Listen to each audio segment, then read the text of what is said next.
Hello, everybody, and welcome to another session of Scuba Talk. I'm Scuba Dave. This week, what we're going to talk about is that you've just probably bought your first boat. You probably are going out with your buddy on his boat, and we're going to talk about some things that we need to think about on setting up that boat, getting that boat ready for diving, because we just don't want to throw some dive gear in it and go. Okay, if you do that, we're looking for trouble. So that's this week's focus. We'll be back right after this.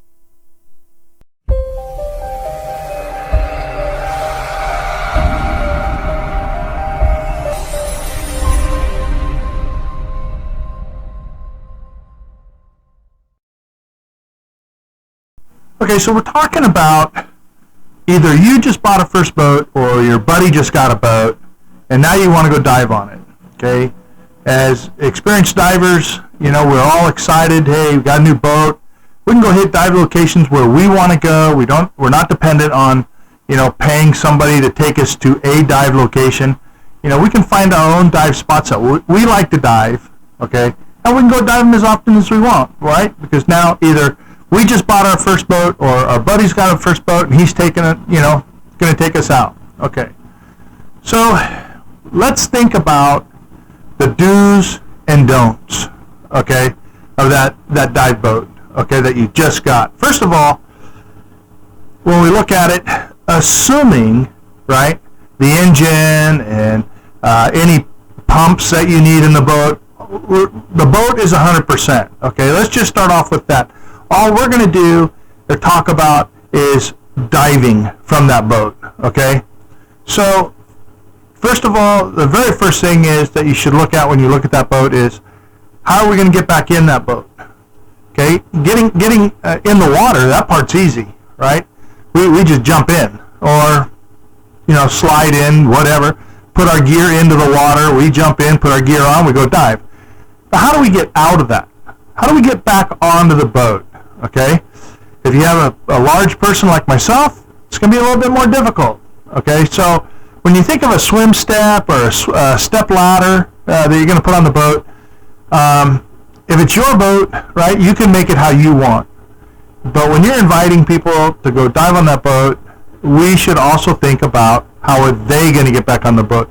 Is this step ladder long enough for their legs to reach the first rung on that ladder?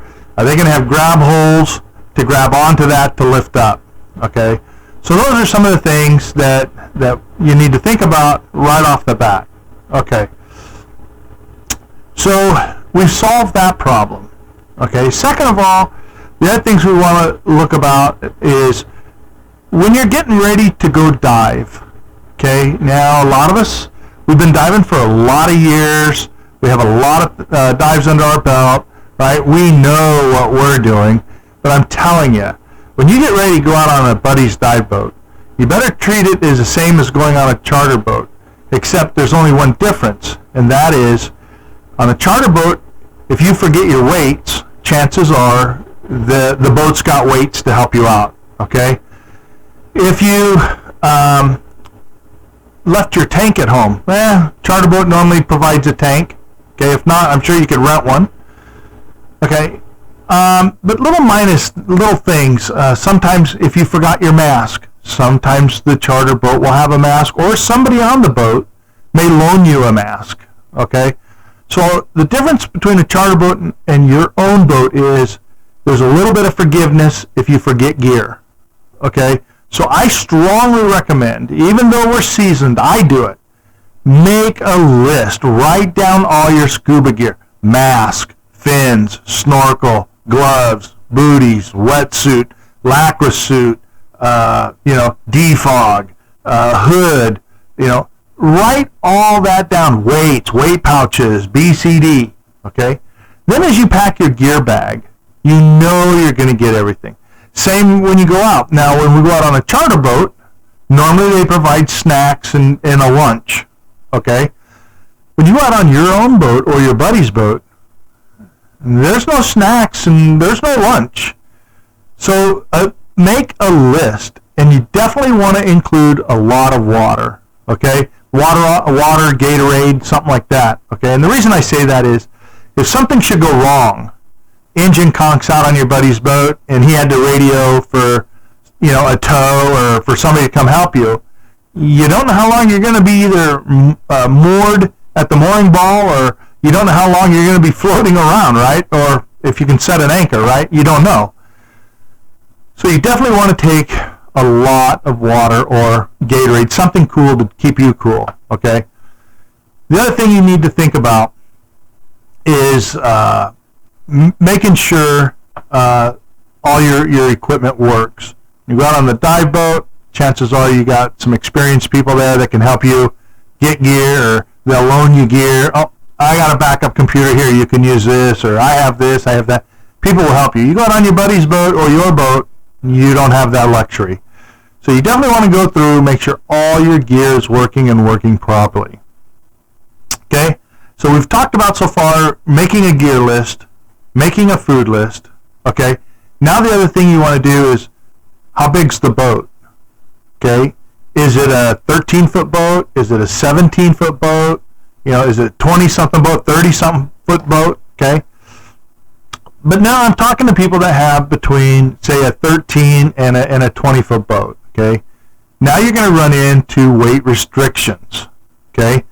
And normally on some boats, the small ones that I've been on, they're around 600 pounds to 1,000 pounds. Okay?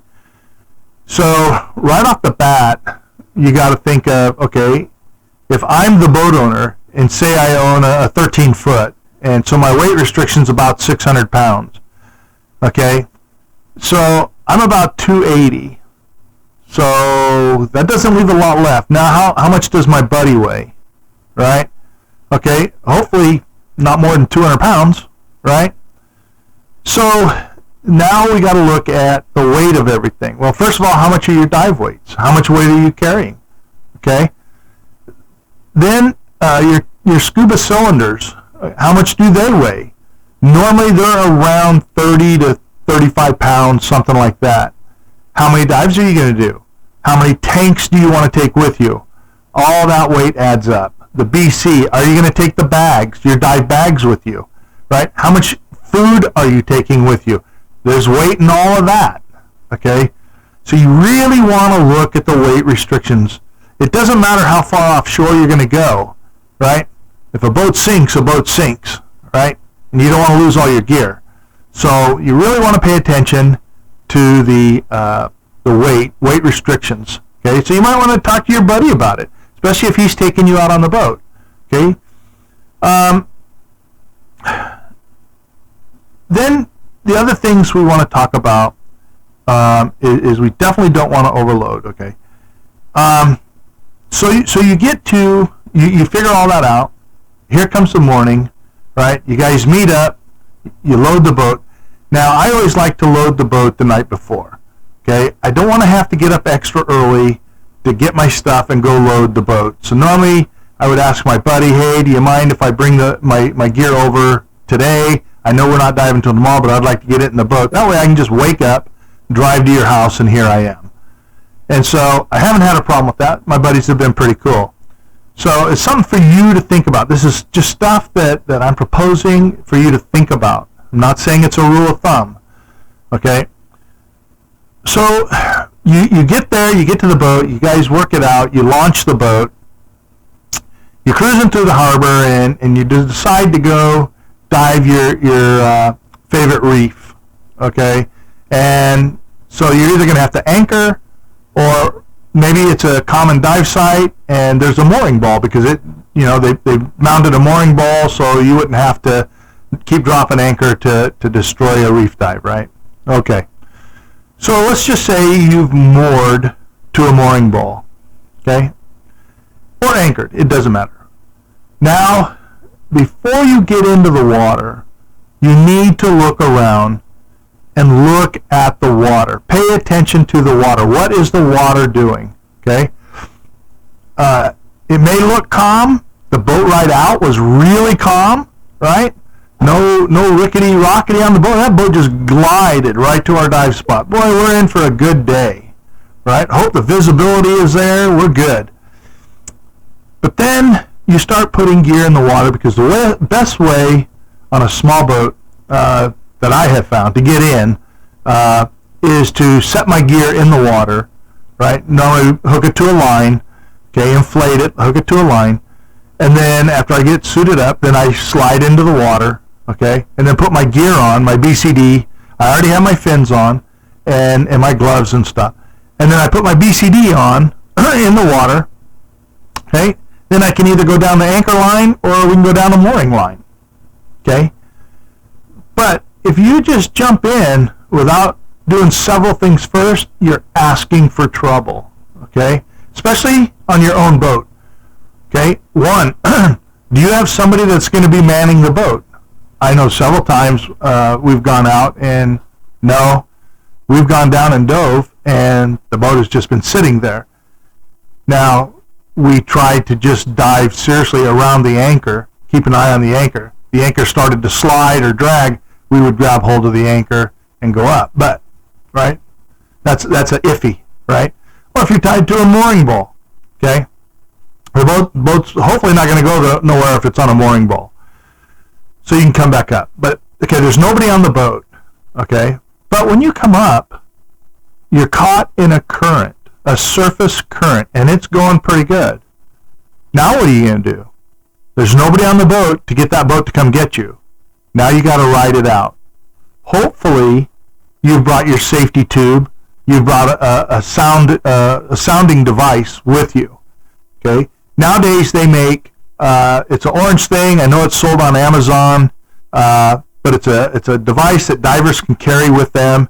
And if you run into problems like that, when you come to the surface, you can hit a button and it sends a signal out to boats in the surrounding area. I think it's up to 35 miles. Okay. And right, help will come to you. But if you don't have that, now you're going to be out there and you're at the mercy of the current and you're being pulled away from your boat. Okay? So, hopefully you deploy your safety tube. Now, what I would recommend, strongly recommend, is getting a trail line and putting it out. Now, I've seen many people go out on their dive boats and they'll say, yeah, I have a trail line, but they never put it out. Oh, Dave, it's so calm, we're not going to have a problem. You don't know, okay, until it's too late.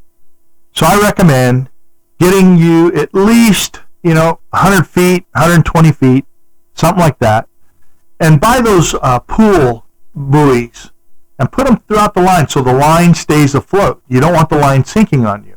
And make sure you have a good float at the other end of the line and that you have tied it securely to your boat. That way, if you start to realize, oh, hey, we're in a current, you can grab onto that trail line and pull yourself back to the boat to get yourself back in, okay? So that's something that you really need to think about. Don't just jump into the water until you know, and that's a good thing you can do with the trail line. Trail line is going to tell you how fast the current's moving when you put it in the water. And then you can decide, hey, maybe this ain't a good thing. Maybe we need to go find another dive spot for the day. We'll come back to this one. Okay, so those are just some tips and some safety tips. Okay, I've seen it happen, and it's not a good feeling. When you realize that something has gone wrong, put up your safety tube right away. Don't wait. Don't delay. Get it up. Now, I like the type of safety tubes that I can clip onto a D-ring and they'll still go straight up, okay? If you've never really sat and played with your safety tube, I really recommend that you, next time you're in the pool or out in the ocean, just on a kick out off the shore, inflate it. It's difficult to make it stand straight up. It just doesn't go straight up. You have to work it under the water to get it to stand straight up. So I encourage you, take the safety device that we all take for granted, okay, and make sure we can use it safely. Make sure you know how to use it. Make sure yours is the way you want it to be, okay? Another thing I wanted to talk about is a GPS of some sort. When you're on a small boat, maybe not, you might have a GPS on the boat. Nowadays, your cell phone, your GPS will work, and you can set up waypoints. There's apps out there that you can buy to put on your cell phone. You can buy the little handheld Garmins. You can buy, and then if you or your buddy, I always recommend getting a hard-mounted one and put it on the boat, especially with the depth sensor mounted, because that way when you get where you're going, now you kind of know how deep it is, especially if it's a place you're going to anchor at, right? You know. The other thing I wanted to talk about is a first aid kit, okay? Here you are, you're on your buddy's boat, right? Nothing's going to happen. You're both experienced. You've been diving forever, right? But you don't know. What if coming up a mooring line, there was a fish hook stuck in that mooring line, okay? And now your buddy's hand's bleeding pretty good, okay? So you're gonna need some sort of a first aid kit. I also recommend if you are oxygen certified, okay, at least take a bottle of oxygen with the a non-rebreather mask or the demand valve with you. Yes, I know you can get your buddy back to the boat. Yes, I know you can get your buddy on the boat, okay? But the time that it's going to take you to radio in for help, or depending how far offshore you are, right? Say you're only a mile, maybe 2 miles offshore, right? To motor back in, it's at least 15, 20-minute trip, depending on waves or surf conditions and the speed of your boat. But, whether it's you or your buddy that needs the oxygen, if you are oxygen certified, you can help your buddy out. That way, if you're going to decide you're going to head him in, you're going to get him in, that's the quickest route instead of waiting for the Coast Guard or the Harbor Police or somebody to come out and get you, the lifeguards, right? You're going to head in, okay? Your buddy could be on oxygen. You're already starting to help your buddy, okay, to get better. And then if you tell him, okay, I'll meet you at this dock, okay, paramedics can be waiting, lifeguard can be waiting. Help is going to be standing there on that dock waiting for you by the time you pull in. So if you had provided oxygen to your buddy, not only is he getting help right then and there, but now he's going to get advanced healthcare help when you get him to the dock. Okay, so those are important things. A first aid kit, and if you are O2 certified, which I would encourage everybody to get O2 certified. It's not a difficult class. It's nothing difficult to learn. It has so many benefits to divers to know how to hook up a cylinder, how to administer it to somebody, and when to administer it to somebody. It has too many health benefits for divers for us to not know how to do it. And so I encourage everybody to get O2 certified. I encourage you to get rescue certified, because those two classes alone are going to help you tremendously if something should go wrong. Okay? And I hope nothing goes wrong in your days of diving. So that's going to wrap it up for this week on Scuba Talk. I just wanted to talk about that. It was an issue that had come up. I had several people ask me about preparing their new dive boats and getting them ready. That's basically all I can tell you. As far as getting the boat ready, you have to go talk to a mechanic or somebody who's more qualified than me.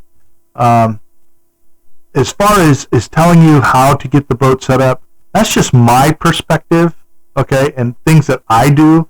I do ask the weight restrictions. I do ask, okay, and I try to figure out, okay, how much weight are we getting in and doing. So those are just things that we need to focus on, because you don't want to be the one out there when your buddy kept saying, it's fine, and guess what? It's not fine, okay, and now you've got a problem, okay? Take control of your diving. Remember, divers, we are responsible for ourselves, okay? Also, we're responsible for our dive buddies. I don't want to diminish that, but we are also responsible to take care of ourselves as well, okay? So, for this week, have a great week, and we'll all catch you on the next Scuba Talk.